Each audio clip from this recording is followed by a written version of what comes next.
आज़ादी के अमृत महोत्सव के उपलक्ष्य में आज कृषि विज्ञान केंद्र मिडकौला में प्रधानमंत्री द्वारा भारत सरकार की कल्याणकारी योजनाओं के लाभार्थियों के साथ संवाद कार्यक्रम का आयोजन किया गया, जिसमें 200 से ज़्यादा किसानों ने भाग लिया। इस कार्यक्रम में प्रधानमंत्री के द्वारा चलाई जा रही कल्याणकारी योजनाओं को लाभार्थियों से वीडियो कॉन्फ्रेंस द्वारा जायजा लिया गया। लाभार्थियों से बातचीत कर स्कीम से मिले लाभ की जानकारी ली। मुख्य अतिथि सतीश डागर ने किसानों से उनकी परेशानियों के बारे में बातचीत की तथा उनकी समस्याओं को निराकरण के लिए आश्वासन दिया। डॉक्टर पाठक ने किसानों को धान की सीधी बिजाई के बारे में विस्तृत रूप से जानकारी दी। उप निदेशक डॉक्टर पवन शर्मा, कृषि एवं किसान कल्याण विभाग ने किसानों को प्रधानमंत्री किसान सम्मान निधि योजना के बारे में विस्तार पूर्वक जानकारी प्रदान की। इसके साथ साथ किसानों को बताया कि जिला पलवल में अभी तक 81,606 रजिस्टर्ड किसानों में से 26,854 किसानों ने ई-केवाईसी करवाई है तथा 54,752 किसानों ने अभी तक अपनी ई-केवाईसी अपडेट नहीं करवाई है।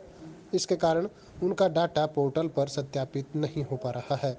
अगर किसानों का पोर्टल पर दिनांक 30 जून 2022 तक ई-केवाईसी अपडेट नहीं हुआ तो डाटा पोर्टल पर सत्यापित नहीं होगा, जिस कारण उनकी आगामी प्रधानमंत्री किसान सम्मान निधि की किस्त रुक सकती है। अतः सभी लाभार्थी किसान भाइयों से अनुरोध है कि वह जल्द से जल्द ई-केवाईसी कराएं ताकि सरकार द्वारा चलाई जा रही योजनाओं का लाभ उठा सके। आज आदरणीय प्रधानमंत्री श्री नरेंद्र मोदी जी ने जो सेंटर में फ्लैगशिप स्कीम है, लगभग 10 स्कीमें थी अलग अलग डिपार्टमेंट की, उनके लाभार्थियों से संवाद किया था, जिसमें एक स्कीम हमारे कृषि विभाग की भी सिलेक्ट हुई, प्रधानमंत्री किसान सम्मान निधि योजना। इसमें जितने भी लाभार्थी हैं हमारे अलग अलग डिस्ट्रिक्ट से, जिसमें फरीदाबाद और गुड़गांव के जो किसान थे उनसे आदरणीय प्रधानमंत्री जी ने इंटरेक्शन करना था और बाकी सभी ज़िलों में लाइव प्रोग्राम किसानों को दिखाना था।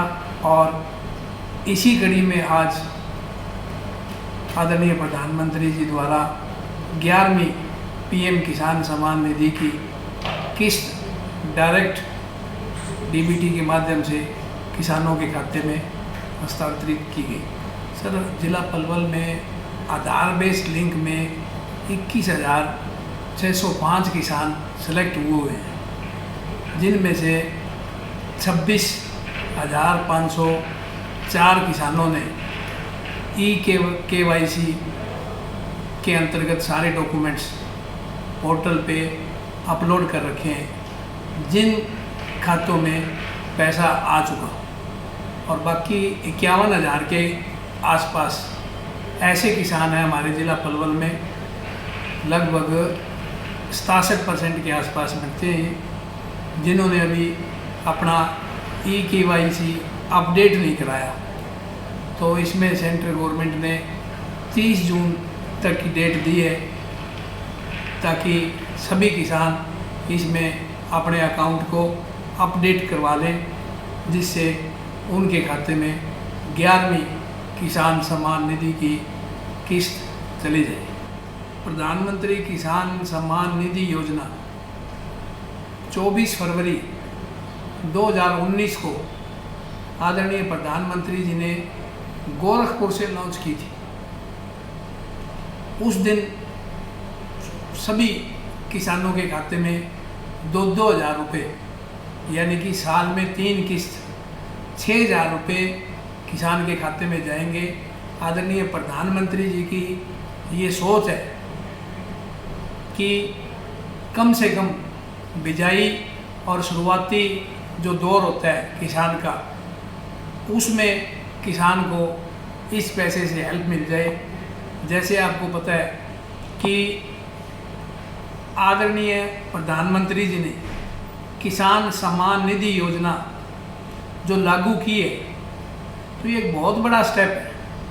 मैं सभी किसान भाइयों की तरफ से भी आदरणीय प्रधानमंत्री जी का धन्यवाद करूंगा, क्योंकि सरकारी खाते में किसानों का एक शेयर डिसाइड करना भी बहुत बड़ी बात है। आदरणीय प्रधानमंत्री जी ने ये स्टेप उठाया है कि जो भी साल का बजट आएगा उस बजट में किसानों के लिए किसान सम्मान निधि योजना के तहत इतना बजट डिसाइड किया। जैसे बुढ़ापा पेंशन ताऊ देवीलाल ने 100 रुपये से शुरुआत की थी, तब किसान भाइयों को ये लगा था या बुजुर्गों को ये लगा था कि 100 रुपये में क्यों है। तो आज उसी तरह बढ़ती हुई वो 2500 रुपये हो गई है। तो मेरा भी किसान भाइयों से ये अनुरोध है कि आप अपने खाते अपडेट करवाएं।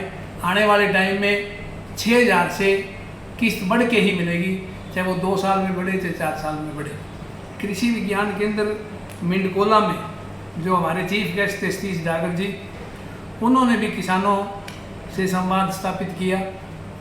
बहुत से किसानों को रूबरू होने का मौका दिया। किसानों ने भी अपनी काफ़ी डिमांड कृषि विभाग के आगे और पाठक जी के आगे और उन डागर साहब के आगे रखी। तो मेरा उनसे ये अनुरोध है कि 1 हफ्ते के अंदर अंदर जो डिमांड उन्होंने हमारे डिपार्टमेंट के लिए रखी है, तो मैं 1 हफ्ते के अंदर अंदर उसको पूरा करने की कोशिश करूँगा।